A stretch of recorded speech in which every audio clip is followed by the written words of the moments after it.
വരുന്ന നിയമസഭാ തെരഞ്ഞെടുപ്പിൽ 100 സീറ്റുകൾ നേടി അത്യുജ്വല വിജയത്തോടെ 10 വർഷത്തെ ഇടവേളയ്ക്ക് ശേഷം ഭരണത്തിലേക്ക് തിരിച്ചെത്തുക എന്നതാണ് UDFും കോൺഗ്രസും ലക്ഷ്യമിടുന്നത്. അതിനുവേണ്ടിയുള്ള അണിയറ പ്രവർത്തനങ്ങൾ ഇതിനോടകം തന്നെ UDFും ആ മുന്നണിക്ക് നേതൃത്വം നൽകുന്ന പ്രമുഖ പാർട്ടി എന്നുള്ള നിലയിൽ കോൺഗ്രസും തുടങ്ങിക്കഴിഞ്ഞിട്ടുണ്ട്. വി.ഡി. സതീശൻ പ്രതിപക്ഷ നേതാവ് കഴിഞ്ഞ കുറെ കാലങ്ങളായി അദ്ദേഹം തുടർച്ചയായിട്ട് ആത്മവിശ്വാസത്തോടുകൂടി പറഞ്ഞുകൊണ്ടിരിക്കുന്നത് 100 സീറ്റ് എന്ന് പറയുന്ന മാജിക്കൽ നമ്പറാണ്. നമുക്കറിയാം, നിലവിൽ പ്രതിപക്ഷത്തിരിക്കുന്ന UDFിന്റെ അംഗബലം ഏതാണ്ട് 43 മാത്രമാണ്. അവിടെ നിന്നും 100ലേക്ക് എത്തുക എന്ന് പറയുന്നത് പറയാൻ എളുപ്പമാണെങ്കിലും അത് അത്ര എളുപ്പം സംഭവിക്കുന്ന ഒരു കാര്യമല്ല. പക്ഷേ ആ ഒരു മാജിക്കൽ നമ്പറിലേക്ക് എത്താൻ UDFന് കഴിയും എന്ന തികഞ്ഞ ആത്മവിശ്വാസം നേതാക്കൾക്ക് എല്ലാം ഉണ്ട്. അതുതന്നെയാണ് വി.ഡി. സതീശന്റെ വാക്കുകളിൽ പ്രതിഫലിക്കുകയും ചെയ്യുന്നത്. അദ്ദേഹം പറയുന്നത് 100 സീറ്റുകളോടുകൂടി UDFനെ തിളക്കമാർന്ന വിജയത്തോടുകൂടി അധികാരത്തിൽ എത്തിക്കാൻ കഴിഞ്ഞില്ലെങ്കിൽ താൻ രാഷ്ട്രീയ വനവാസത്തിന് പോകുമെന്നാണ്. ഇനി കേവല ഭൂരിപക്ഷം കടന്ന് ഏതെങ്കിലും തരത്തിൽ UDF ഭരണം നിലനിർത്തിയാലും അതൊരു മികച്ച വിജയമല്ലെങ്കിൽ, അതായത് 100 സീറ്റുകൾ ഉള്ള ഒരു വിജയമല്ല എങ്കിൽ താൻ പിന്നെ രാഷ്ട്രീയത്തിൽ നിൽക്കില്ല, താൻ വനവാസത്തിന് പോകുമെന്നാണ് സതീശൻ പറയുന്നത്. അപ്പോൾ അത്രയ്ക്കും ആത്മവിശ്വാസം അദ്ദേഹത്തിനുണ്ട്. UDF 100 സീറ്റുകളുമായിട്ട് തിളക്കമാർന്ന വിജയത്തോടുകൂടി അധികാരം തിരിച്ചു പിടിക്കുമെന്ന ആത്മവിശ്വാസം വി.ഡി. സതീശനുണ്ട് എന്നതാണ് ആ വാക്കുകൾ നമുക്ക് മനസ്സിലാക്കാൻ കഴിയുന്നത്. എന്തായാലും UDFന്റെ ആ നീക്കം, ആ ഒരു ലക്ഷ്യം, അത് നമുക്ക് തദ്ദേശ തെരഞ്ഞെടുപ്പിന്റെ ഫലത്തിന്റെ കൂടി അടിസ്ഥാനത്തിൽ വിശകലനം ചെയ്യുകയാണെങ്കിൽ അത് അത്ര അസാധ്യമായ കാര്യമല്ല എന്ന് തെളിയുന്നുണ്ട്. തദ്ദേശ തെരഞ്ഞെടുപ്പിന്റെ ഫലം പുറത്തു വന്നു കഴിയുമ്പോൾ 2010 സമാനമായി മികച്ച ഒരു വിജയമാണ് UDF നേടിയത്. ഇത്തവണത്തെ തദ്ദേശ ഫലത്തിന്റെ അടിസ്ഥാനത്തിൽ അതിനെ നിയമസഭാ സീറ്റുകളുടെ എണ്ണത്തിലേക്ക് കൺവേർട്ട് ചെയ്യുകയാണെങ്കിൽ ഏതാണ്ട് 82 സീറ്റുകളിൽ UDFന് മേൽക്കൈയുണ്ട്. അവിടെ നിന്ന് 100ലേക്ക് എത്താൻ പിന്നീട് 18 സീറ്റുകൾ മാത്രമാണ് വേണ്ടത്. അവിടെ ഈ പറയുന്ന LDF ലീഡ് ചെയ്യുന്ന ഏതാണ്ട് 58 സീറ്റുകൾ, അതിൽ പലതിലും തുച്ഛമായ നാമമാത്രമായ വോട്ടുകളുടെ ഒരു ലീഡ് മാത്രമാണ് LDFനുള്ളത്. അപ്പോൾ ആ സീറ്റുകൾ കൂടി പിടിച്ചെടുക്കാൻ കഴിഞ്ഞാൽ 100 എന്നത് അപ്രാപ്യമായ ലക്ഷ്യമല്ല എന്ന് നമുക്ക് വിലയിരുത്താൻ കഴിയും. എന്തായാലും കഴിഞ്ഞ 2 തെരഞ്ഞെടുപ്പുകൾ നോക്കുമ്പോൾ, അതായത് 2016ലെയും 2021ലെയും നിയമസഭാ തെരഞ്ഞെടുപ്പുകൾ നോക്കുമ്പോൾ UDFനെ സംബന്ധിച്ച് വലിയ തിരിച്ചടി നേരിട്ട പല ജില്ലകളുമുണ്ട്. ആ ജില്ലകളിലൊക്കെ മികച്ച രീതിയിൽ മുന്നേറ്റം നടത്താൻ കഴിഞ്ഞാൽ മാത്രമേ ഈ പറയുന്ന 100ലേക്ക് എത്താൻ സാധിക്കുകയുള്ളൂ. അത്തരത്തിൽ കഴിഞ്ഞ കുറെ കാലങ്ങളായിട്ട് 2011ൽ UDF അധികാരത്തിലെത്തിയ സമയത്ത് പോലും വലിയ രീതിയിൽ തിരിച്ചടി നേരിട്ട ജില്ലകളിലൊന്നാണ് തെക്കൻ ജില്ലകളിലെ കൊല്ലം എന്ന് പറയുന്നത്. കൊല്ലം എന്ന് പറയുന്നത് കണ്ണൂരൊക്കെ എന്നതുപോലെ എപ്പോഴും LDFന്റെ അല്ലെങ്കിൽ കമ്മ്യൂണിസ്റ്റുകളുടെ ഉറച്ച കോട്ടയാണ്. അവിടെ 2011ൽ UDF അധികാരത്തിലെത്തിയപ്പോൾ 72 സീറ്റുകളുമായിട്ട് അധികാരത്തിലെത്തിയപ്പോഴും 2 സീറ്റുകൾ മാത്രമാണ് UDFന് ലഭിച്ചത്. അതിലൊന്ന് ചവറയായിരുന്നു, RSPയുടെ മണ്ഡലമാണ്. മറ്റൊന്ന് പത്തനാപുരമാണ്, അത് കേരള കോൺഗ്രസ് ബിയുടേതായിരുന്നു. കേരള കോൺഗ്രസ് ബി UDFനൊപ്പമാണ്. കോൺഗ്രസിനെ സംബന്ധിച്ച് ഒരു സീറ്റിലും അന്ന് ജയിക്കാൻ സാധിച്ചിരുന്നില്ല. പിന്നീട് 2016ലെ നിയമസഭാ തെരഞ്ഞെടുപ്പിലേക്ക് വരുമ്പോൾ അവിടെയും ആ തെരഞ്ഞെടുപ്പിലും UDFന് സമ്പൂർണ്ണ തോൽവിയാണ് ഉണ്ടായത്. ആ ജില്ലയിൽ ആകെയുള്ള 11 നിയമസഭാ മണ്ഡലങ്ങളും LDF തൂത്തുവാരുന്ന കാഴ്ച നമ്മൾ കണ്ടു. ഒരു സീറ്റിൽ പോലും UDFന് വിജയിക്കാൻ കഴിഞ്ഞില്ല. അവിടെ നിന്നും 2021ലേക്ക് എത്തുമ്പോൾ കാര്യങ്ങൾ ചെറിയ രീതിയിലെങ്കിലും മാറി മറിയുന്നുണ്ട്. ഏറെ നാളിന് ശേഷം കൊല്ലം ജില്ലയിൽ നിന്ന് കൈപ്പത്തി ചിഹ്നത്തിൽ 2 സ്ഥാനാർത്ഥികൾ വിജയിച്ചു വരുന്ന വളരെ മനോഹരമായ ഒരു കാഴ്ചയാണ് നമുക്ക് കാണാൻ കഴിഞ്ഞത്.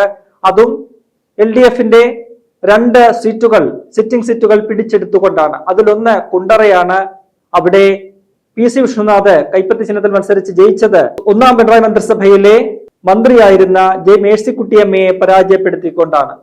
മറ്റൊരു സീറ്റ് എന്ന് പറയുന്നത് കരുനാഗപ്പള്ളിയാണ്. അത് CPIയുടെ മണ്ഡലമാണ്. അവരുടെ സിറ്റിംഗ് സീറ്റായിരുന്നു. അവിടെ CR മഹേഷ് എന്ന് പറയുന്ന യുവ നേതാവ് ഒരുപക്ഷെ ആ 2021 നിയമസഭാ തെരഞ്ഞെടുപ്പിൽ UDFിലെ ഏറ്റവും മികച്ച ഭൂരിപക്ഷങ്ങളിലൊന്ന്, കോൺഗ്രസിന്റെ ജയിച്ച MLA-മാരുടെ ഭൂരിപക്ഷം നോക്കുകയാണെങ്കിൽ അതിൽ 1ാം സ്ഥാനത്ത് നിൽക്കുന്ന ഭൂരിപക്ഷമായിരുന്നു CR മഹേഷ് ലഭിച്ചത്. 29,000-ലധികം വോട്ടുകളുടെ ഭൂരിപക്ഷത്തിനാണ് തന്റെ 2ാമത്തെ തെരഞ്ഞെടുപ്പിൽ CR മഹേഷ് അവിടെ നിന്നും വിജയിച്ചു വന്നത്. അങ്ങനെ കുണ്ടറയും കരുനാഗപ്പള്ളിയും 2 മണ്ഡലങ്ങൾ മാത്രമാണ് 2021 നിയമസഭാ തെരഞ്ഞെടുപ്പിൽ UDFന്, കോൺഗ്രസിന് വിജയിക്കാൻ കഴിഞ്ഞത്. അവിടെ നിന്നും ഈ 2024-25 തദ്ദേശ തെരഞ്ഞെടുപ്പ് ഫലം പുറത്തു വന്ന് കഴിയുമ്പോൾ UDFനെ സംബന്ധിച്ച് വലിയ ആത്മവിശ്വാസം നൽകുന്ന കണക്കുകളാണ് പുറത്തു വന്നിരിക്കുന്നത്. കൊല്ലം കോർപ്പറേഷൻ രൂപീകൃതമായ ഏതാണ്ട് 25 വർഷം അവിടെ ഭരണത്തിലിരുന്നത് CPM ആണ്, LDF ആണ്.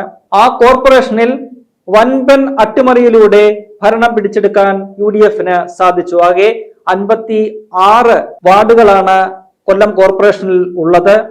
അതിൽ 27 എണ്ണത്തിൽ വിജയിച്ചുകൊണ്ടാണ് UDF ചരിത്രത്തിലാദ്യമായി കൊല്ലം കോർപ്പറേഷന്റെ ഭരണത്തിലേക്ക് ഏറുന്നത്. 10 നിന്നുമാണ് ആ 27 എന്ന് പറയുന്ന അംഗബലത്തിലേക്ക് UDF എത്തുന്നത് എന്നത് ഏറെ ശ്രദ്ധേയമാണ്. 36ഓളം ഉണ്ടായിരുന്ന LDFന്റെ അംഗബലം 16 കുറയുന്ന ഒരു കാഴ്ചയും നമ്മൾ കണ്ടു. ഒരുപക്ഷെ UDFോ LDFോ പോലും പ്രതീക്ഷിച്ചിരുന്ന ഒരു ഫലമായിരുന്നില്ല കൊല്ലത്തുണ്ടായത്. മികച്ച മുന്നേറ്റം നടത്താൻ കഴിയുമെന്ന് UDF ആത്മവിശ്വാസം പ്രകടിപ്പിച്ചിരുന്നു. പക്ഷെ ഇത്തരത്തിലൊരു ഭരണത്തിലേക്ക് എത്താൻ കഴിയുമെന്നത് അവര് പോലും പ്രതീക്ഷിച്ച ഒരു കാര്യമല്ല. അതുകൊണ്ട് തന്നെ വലിയ ആത്മവിശ്വാസം UDFന് കൊല്ലത്ത് ഇത്തവണ ഉണ്ടായിട്ടുണ്ട്. അവിടെ കോർപ്പറേഷൻ തീരുന്നില്ല UDFന്റെ ആ ഒരു ചരിത്ര മുന്നേറ്റം എന്ന് പറയുന്നത്. ബ്ലോക്ക് പഞ്ചായത്തുകളുടെ എണ്ണം നോക്കുമ്പോൾ ആകെ 11 എണ്ണമാണുള്ളത്. അവിടെയും 1 നിന്നും 4 ആ ബ്ലോക്ക് പഞ്ചായത്തുകളുടെ എണ്ണം വർദ്ധിപ്പിക്കാൻ UDFന് കഴിഞ്ഞു. മുനിസിപ്പാലിറ്റികൾ 4 എണ്ണമുണ്ട്. അത് കഴിഞ്ഞ തവണ ഒന്നും ഉണ്ടായിരുന്നില്ല. എന്നാൽ ഇത്തവണ ഒരു മുനിസിപ്പാലിറ്റി പിടിച്ചെടുക്കാൻ കഴിഞ്ഞു. ജില്ലാ പഞ്ചായത്ത് നോക്കുകയാണെങ്കിൽ 27 ഡിവിഷനുകളാണ് ഇത്തവണയുള്ളത്.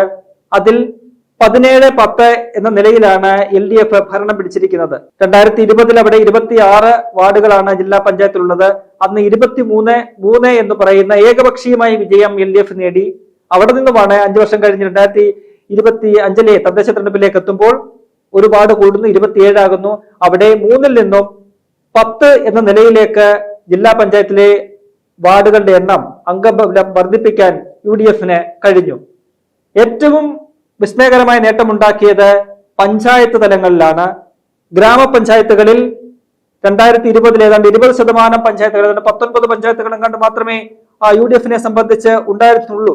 എന്നാൽ ഇത്തവണ അത് ഏതാണ്ട് 33 എത്തിക്കാൻ UDFന് കഴിഞ്ഞു. LDFന്റെ പഞ്ചായത്തുകളുടെ എണ്ണം 34 കുറയുന്ന ഒരു കാഴ്ചയാണ് കണ്ടത്. ഇഞ്ചോടിഞ്ച് പോരാട്ടം എന്ന നിലയിലാണ് അവിടെ പഞ്ചായത്തുകൾ നടന്നത്. 34 LDF വിജയിച്ചപ്പോൾ തൊട്ടു പിന്നിൽ 33 പഞ്ചായത്തുകളുമായിട്ട് UDFും ഉണ്ട്. അത്തരത്തിൽ കൊല്ലം LDFന്റെ ഒരു കോട്ടയെന്ന് പരക്കെ പറഞ്ഞിരിക്കുന്ന ഒരു ജില്ല, അവിടെ അത്യുജ്വല മുന്നേറ്റം UDFന് ഇത്തവണ ഉണ്ടാക്കാൻ കഴിഞ്ഞിട്ടുണ്ട്.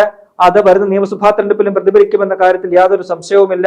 തദ്ദേശ തെരഞ്ഞെടുപ്പ് ഫലം നിയമസഭാ സീറ്റുകളുടെ എണ്ണത്തിലേക്ക് കൺവേർട്ട് ചെയ്ത് നോക്കുകയാണെങ്കിൽ നിലവിൽ ഏതാണ്ട് 4 സീറ്റുകളിൽ UDFന് വ്യക്തമായ മേധാവിത്വമുണ്ട്, മെജോറിറ്റി ഉണ്ട്. നോക്കണം, കഴിഞ്ഞ തവണ 2 എണ്ണം മാത്രമാണ് ഉണ്ടായിരുന്നത്. ഇത്തവണ തദ്ദേശ തെരഞ്ഞെടുപ്പ് ഫലം കഴിയുമ്പോൾ അത് 4 വർദ്ധിക്കുകയാണ്. മറുവശത്ത് 7 സീറ്റുകളിൽ LDFന്റെ മേധാവിത്വമുണ്ട്. അത് കാണാതിരുന്നുകൂടെ. പക്ഷേ അവിടെ 2 മണ്ഡലങ്ങൾ, ഒപ്പം അത് ഇരവിപുരവും ഒപ്പം തന്നെ കൊട്ടാരക്കര എന്നീ 2 മണ്ഡലങ്ങളിലെ LDFന്റെ ഭൂരിപക്ഷം എന്ന് പറയുന്നത് നാമമാത്രമാണ്. കൊട്ടാരക്കര ധനമന്ത്രി KN ബാലഗോപാലിന്റെ മണ്ഡലത്തിൽ വെറും 144 വോട്ടുകളുടെ ലീഡ് മാത്രമാണ് തദ്ദേശ തെരഞ്ഞെടുപ്പ് ഫലത്തിൽ LDFനുള്ളത്. ഇരവിപുരത്ത് അത് വെറും 105 മാത്രമാണ്. അതായത് ആ 2 മണ്ഡലങ്ങൾ കൂടി പിടിച്ചെടുക്കാൻ, നിയമസഭാ തെരഞ്ഞെടുപ്പിൽ പിടിച്ചെടുക്കാൻ UDFന് കഴിയും. അത് ബാലികറാമലയായിട്ടുള്ള മണ്ഡലങ്ങളൊന്നുമല്ല എന്നാണ് ആ കണക്കുകൾ തെളിയിക്കുന്നത്.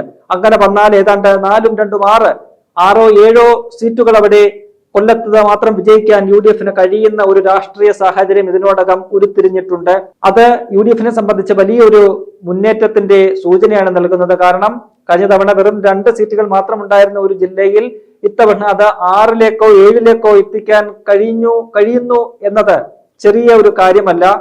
അങ്ങനെ വന്നാൽ UDF കോൺഗ്രസും ഒക്കെ തന്നെ പറയുന്ന 100 സീറ്റ് എന്ന് പറയുന്ന ആ ഒരു മാജിക്കൽ നമ്പർ, അത് അത്ര അസാധ്യമായ ഒന്നല്ല എന്നതാണ് കാര്യങ്ങൾ തെളിയിക്കുന്നത്. എന്തായാലും കൊല്ലം ജില്ലയിലെ ഇത്തവണത്തെ തദ്ദേശ തെരഞ്ഞെടുപ്പ് ഫലം അല്ലെങ്കിൽ തദ്ദേശ തെരഞ്ഞെടുപ്പിൽ UDF കാണിച്ച ഒരു പ്രവർത്തന മികവ്, അതിന്റെ ഫലമാണ് ആ റിസൾട്ടിൽ പ്രതിഫലിച്ചത്. കോർപ്പറേഷനിൽ KPCCയുടെ രാഷ്ട്രീയകാര്യ സമിതി അംഗമായ VS ശിവകുമാറിനായിരുന്നു ചുമതല. ഒപ്പം തന്നെ ഘടകകക്ഷികളെല്ലാം തന്നെ ഒറ്റക്കെട്ടായിട്ടാണ് പ്രവർത്തിച്ചത്. RSPക്ക് വ്യക്തമായ സ്വാധീനമുള്ള ഒരു ജില്ലയാണ് കൊല്ലം എന്ന് പറയുന്നത്. RSPയുടെ കൊല്ലത്തിന്റെ MP കൂടിയായ MK പ്രേമചന്ദ്രനൊപ്പം തന്നെ RSP സംസ്ഥാന secretary, general secretary Shibu baby John ഉൾപ്പെടെയുള്ളവർ കൈമയും മറന്നാണ് കൊല്ലത്ത് പോരാടിയത്. അതിന്റെ ഒരു ഫലം കോർപ്പറേഷനിൽ ഉൾപ്പെടെ ഉണ്ടാക്കാൻ UDFന് കഴിഞ്ഞിട്ടുണ്ട്. ആ ഒരു ആവേശം, പ്രവർത്തനം നിലനിർത്താൻ കഴിഞ്ഞാൽ വരുന്ന നിയമസഭാ തെരഞ്ഞെടുപ്പിൽ നിലവിലെ 2 എന്ന് പറയുന്ന അംഗബലം അത് 6ലേക്കോ 7ലേക്കോ വർദ്ധിപ്പിക്കാൻ UDFന് നിസ്സംശയം കഴിയും എന്ന കാര്യത്തിൽ യാതൊരു സംശയവുമില്ല. അങ്ങനെ വന്നാൽ മികച്ച ഒരു വിജയത്തിലൂടെ UDF-ന് അടുത്ത തവണ അധികാരത്തിലെത്തുമ്പോൾ അവിടെ കൊല്ലത്തിന്റെ ഒരു കരസ്പർശവും ഉണ്ടാകുമെന്ന കാര്യത്തിൽ യാതൊരു സംശയവുമില്ല.